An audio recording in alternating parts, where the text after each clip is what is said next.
Hello दोस्तों, मैं doctor कोमल बहल।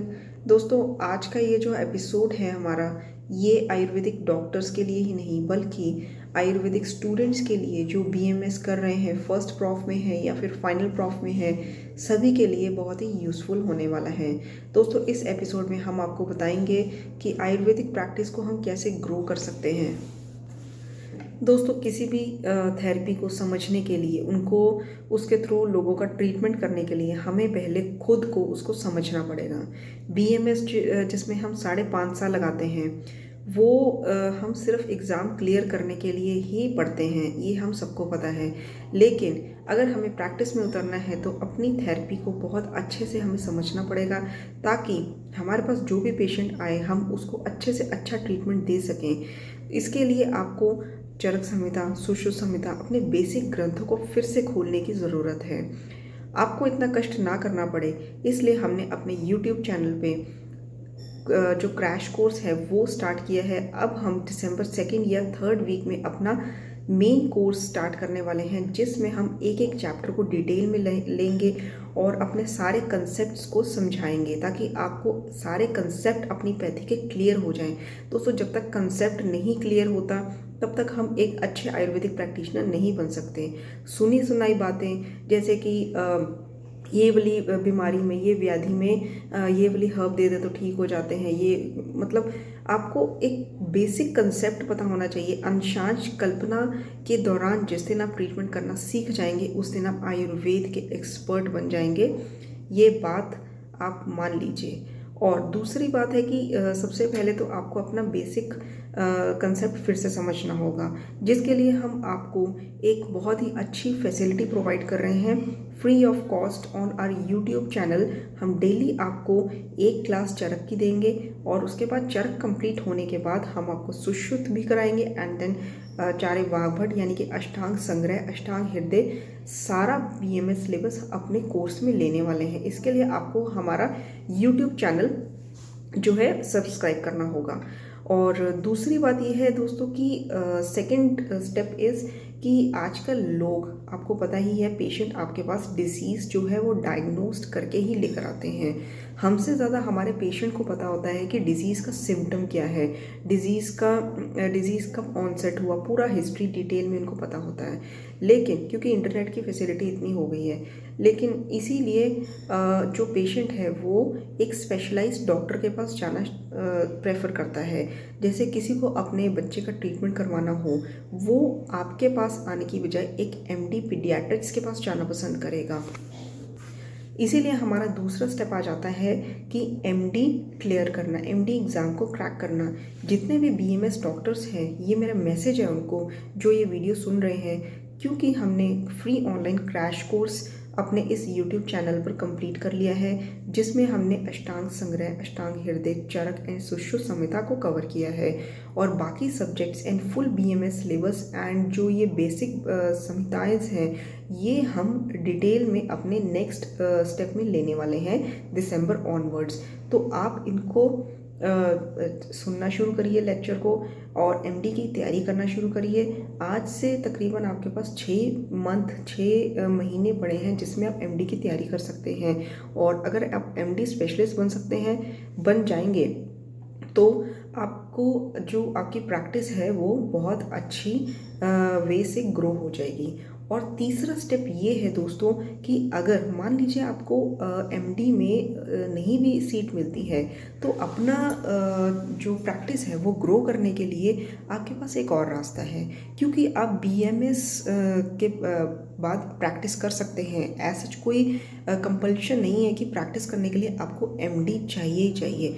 तो आप बीएमएस के बाद अगर प्रैक्टिस करते हैं तो क्यों ना पंचकर्मा को भी अपनी प्रैक्टिस में इन्वॉल्व करें, या तो उसका डिप्लोमा करें, नहीं तो उसका वर्कशॉप अटेंड करें, जो कि हम सिर्फ 2,000 रुपये में 2 जनवरी से 11 जनवरी तक दे रहे हैं। डेली 1 क्लास देंगे आपके मेन व्हाट्सएप ग्रुप पे और सारा स्टडी मटेरियल देंगे जो आपके पास लाइफ टाइम रहेगा। दोस्तों, पंचकर्मा को अपनी प्रैक्टिस में इन्वॉल्व करने के लिए आपको पंचकर्मा सीखना होगा, समझना होगा। हम अपनी वीडियो में एक एक चीज़ डिटेल में लेंगे, विद फोटोग्राफ्स विद वीडियोस आपको सारा कुछ समझाएंगे। दोस्तों कंट्री में इतना लोएस्ट कॉस्ट पे कोई भी डॉक्टर पंचकर्मा प्रोवाइड नहीं कर रहा होगा आपको, जितना कम पैसे में हम आपको प्रोवाइड कर रहे हैं। और आपके पास जो स्टडी मटेरियल है वो पूरा लाइफ टाइम आपके पास रहेगा। दोस्तों फॉर एग्जांपल, अगर आपके पास कोई भी पेशेंट आ जाता है जो आपको कहे कि हमें अपनी आईसाइट को और ज़्यादा अच्छा करने के लिए मेडिसिन चाहिए, तो आप उसको क्या देंगे? सप्तामृत लो देंगे, आंवले का जूस देंगे जो कि आईसाइट के लिए बहुत ही अच्छा माना गया है, त्रिफला चूर्ण देंगे, लेकिन इसके रिजल्ट जो है आपको इतनी जल्दी नहीं मिलेंगे। वो पेशेंट को कंटिन्यूसली लेना पड़ेगा, इसे हम कहते हैं शमन चिकित्सा। लेकिन अगर आप पंचकर्मा में फॉर एग्जाम्पल आश्चोतन चिकित्सा भी करेंगे, अक्षी तर्पण चिकित्सा भी करेंगे, तो आपको रिजल्ट 1 हफ्ते में मिलेगा। मैंने अपने एक पेशेंट को, जिसको मैंने सप्तामृत लो दिया, त्रिफला चूर्ण दिया और साथ में अक्षी तर्पण चिकित्सा उसकी करी 1 हफ्ता यानी कि 1 वीक विद त्रिफला घी, तो उसमें इतने अच्छे रिजल्ट आए। 0.5 सिलेंड्रिकल नंबर उसका कम हो गया, जिससे वो इतना इम्प्रेस्ड हुई पेशेंट कि उसने मुझसे वो ट्रीटमेंट 3 से 4 बार फिर से रिपीट करवाया। और उसके ये वर्ड्स थे, एट दैट टाइम मेरी प्रैक्टिस अभी भी जितनी ज़्यादा है उस टाइम भी बहुत ज़्यादा थी, तो मेरे पास इतना टाइम नहीं था कि मैं उसको अक्षय तर्पण 3-4 बार रिपीटेडली दूँ, लेकिन शी वॉज रेडी टू पे any cost for her eyes. तो दोस्तों जब आप लोगों को रिजल्ट देंगे तो लोग आपको कितनी भी कॉस्ट देने के लिए रेडी हो जाते हैं, क्योंकि उनको रिजल्ट चाहिए होता है और उनको रिजल्ट कम से कम टाइम में चाहिए होता है। अच्छा रिजल्ट कम टाइम में लोग प्रेफर करते हैं, इसीलिए लोग दूसरी पैथीज में जाना पसंद करते हैं। जबकि हम आयुर्वेदिक डॉक्टर्स को बहुत कम डॉक्टर्स को ये रियलाइज्ड है कि आयुर्वेदा में इतनी क्षमता है कि वो चमत्कारी रिजल्ट्स बहुत ही कम टाइम में दे। और ऐसा तभी हो सकता है जब आप पंचकर्मा को अपनी प्रैक्टिस में इन्वॉल्व करें। दोस्तों पंचकर्मा का नाम सुन के सभी लोग घबरा जाते हैं कि हम ओपीडी बेसिस पे पंचकर्मा प्रोसीजर कैसे करेंगे। इसके लिए हमें अलग से पंचकर्मा क्लिनिक का सेटअप करना होगा। पर मैं एक चीज़ बता दूं, पंचकर्मा में बहुत सारे प्रोसीजर्स ऐसे होते हैं जो आप अपनी ओपीडी में आराम से कर सकते हैं। जैसे कि आप शिरोधारा के लिए आपको एक टेबल चाहिए, तो आप पेशेंट की एक अलग रूम में शिरोधारा कर सकते हैं।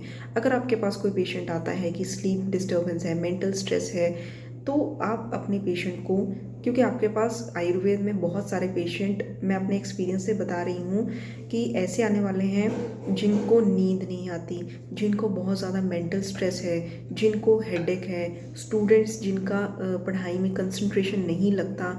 हज़ारों पेशेंट ऐसे आते हैं। मैंने अपनी प्रैक्टिस में तकरीबन 50,000 तक पेशेंट देखे हैं, जिसमें मुझे लगता है कि 7 से 10,000 पेशेंट इस टाइप के आए थे मेरे पास। तो दोस्तों उसमें आप अश्वगंधा देंगे, शंख पुष्पी देंगे, शंख पुष्पी का सिरप देंगे, या मेधावटी, या फिर मतलब ये सारी शमन चिकित्सा तो आप देंगे ही। लेकिन इसके साथ अगर आप शमन चिकित्सा के साथ शोधन चिकित्सा भी करते हैं, शिरोधारा करवाते हैं पेशेंट की डेली 45 मिनट्स फॉर 1 वीक, तो देखिए आपको कितने चमत्कारी रिजल्ट्स मिलते हैं। और पेशेंट इसके लिए आपको अच्छे से अच्छे फीस देने के लिए भी रेडी हो जाता है। इसके साथ आप ओपीडी बेसिस पे नस्से कर्म भी कर सकते हैं। नस्से में कितने प्रकार के नस्से होते हैं जो आप ओपीडी बेसिस में कर सकते हैं। और इसके साथ आप कई ऐसे प्रोसीजर्स हैं, जैसे मैंने बताया अक्षी तर्पण है, या फिर जानू बस्ती है, जिसमें क्योंकि आपके पास ऑस्टियोआर्थराइटिस के पेशेंट दुनिया में भरे पड़े हैं, जो आपके पास आएंगे तो आप जानू बस्ती दे सकते हैं अपने शमन चिकित्सा के साथ। मैंने अपने एक्सपीरियंस में ऐसे पेशेंट्स भी देखे हैं जो चल भी नहीं पाते थे जब पहले दिन आते थे ओपीडी में, एंड 10 दिन तक जब हमने जानू बस्ती उसको कंटिन्यूसली करवाई, वो लेडी पेशेंट खुद चल के वहाँ से अपने घर गई, and she was so much happy and she believed in Ayurveda. तो दोस्तों अपने आयुर्वेद को आगे बढ़ाने के लिए भी पेशेंट को अपनी पैथी से रिजल्ट अच्छे देना बहुत ज़रूरी है। आयुर्वेद को राष्ट्रीय चिकित्सा पद्धति बनाने का जो रिस्पॉन्सिबिलिटी है वो आयुर्वेद के एक एक इंसान पर, चाहे वो डॉक्टर हो, सीनियर मोस्ट डॉक्टर हो, चाहे वो फर्स्ट प्रॉफ का स्टूडेंट हो, सबके कंधों पर ये रिस्पॉन्सिबिलिटी मैं मानती हूँ कि ये रिस्पॉन्सिबिलिटी है। तो इसके लिए हमें सबसे पहले तो अपना बेसिक जो है क्लियर करने पड़ेंगे। जो कंसेप्ट्स हैं सारे हमें पता होना चाहिए। आचार्य चरक ने इस व्याधि में क्या बोला है, माधव निदान ने क्या बोला है, जो कि हम बेसिक क्लियर करने के लिए फ्री ऑफ कॉस्ट अपना पूरा BMS सिलेबस अपने YouTube पे देने वाले हैं दिसंबर में। और इसके अलावा प्रैक्टिस को ग्रो करने के लिए आपकी प्रैक्टिस मैं मानती हूँ कि 4 से 5 गुना ग्रो कर सकती है अगर आप पंचकर्मा को अपनी प्रैक्टिस में इन्वॉल्व करेंगे। तो उसके लिए हम बहुत सारे डॉक्टर्स की रिक्वेस्ट पे ये कोर्स चैरिटेबल कॉस्ट पे दे रहे हैं, जो कि 2,000 रुपये है मात्र। 10 दिन का वर्कशॉप है जिसमें आपको फुल फ्लेज क्लासेस मिलेंगी and study material, exclusive study material मिलेगा। दोस्तों मेरी बात मानिए, आपका एक पैसा वेस्ट नहीं जाएगा इस कोर्स की लर्निंग में, और आप इंडिविजुअली खुद से पंचकर्मा ट्रीटमेंट अपने पेशेंट को देने के लिए इस कदर कॉन्फिडेंट हो जाएंगे कि आपको किसी और की हेल्प की ज़रूरत नहीं पड़ेगी। आज के लिए हमारा वीडियो इतना ही। प्रैक्टिस ग्रो करने के लिए क्या क्या तरीके हैं और हमें आगे क्या स्टेप्स लेने चाहिए। और दोस्तों आई थिंक आपको ये वीडियो यूज़फुल लगा हो। गौर फरमाइए इस वीडियो पर। हम लोग पंचकर्मा कोर्स स्टार्ट कर रहे हैं 2 जनवरी से 11 जनवरी तक। मुझे यही बताना था कि पंचकर्मा आपकी प्रैक्टिस के लिए कितना ज़्यादा कंपल्सरी है, इसको इन्वॉल्व करना, इसकी अहमियत को समझिए। आज लोग देश विदेश में पंचकर्मा प्रैक्टिस कर रहे हैं। लोग दूसरे देशों से आकर हिंदुस्तान में पंचकर्मा लर्न करते हैं और हमारी सिखाई हुई तकनीक को अपने देश में ले जाकर प्रैक्टिस करते हैं और अपनी प्रैक्टिस बहुत ज़्यादा हद तक ग्रो कर रहे हैं। दोस्तों ये कोर्स हम सिर्फ जनवरी में ले पाएंगे। इसके बाद नेक्स्ट कोर्स का अपडेट हम अभी नहीं दे सकते आपको, क्योंकि हम फुल BMS सिलेबस भी अपने YouTube पर बच्चों को दे रहे हैं। तकरीबन 500 बच्चे हैं जो MD की तैयारी कर रहे हैं हमारे चैनल से। तो हमारे चैनल को सब्सक्राइब कर दीजिए ताकि आपको जो बेसिक सारी स्टडी हमारे चैनल से मिल सके। और हो सके तो डिस्क्रिप्शन बॉक्स में दिए गए इस नंबर पर आप मैसेज करिए अगर आपको पंचकर्मा कोर्स चाहिए। अपनी रजिस्ट्रेशन करवाइए, इस इतने सस्ते कोर्स का फ़ायदा उठाइए। और एक चीज़ और बताना चाहूँगी, क्योंकि हमारे कोर्स की जो कीमत है सिर्फ 2,000 रुपये है, तो इतने लोएस्ट कॉस्ट के कारण ये मत समझिए कि हम आपको क्वालिटी ऑफ वर्क नहीं देंगे। क्वालिटी 100% मेंटेन रहेगी। बस हमारा मकसद है कि ये कोर्स हिंदुस्तान में हर किसी को आ सके, हर कोई इसकी अहमियत समझ सके और हर BMS डॉक्टर अपनी प्रैक्टिस में पंचकर्मा ज़रूर इन्वॉल्व कर सके। Thank you so much.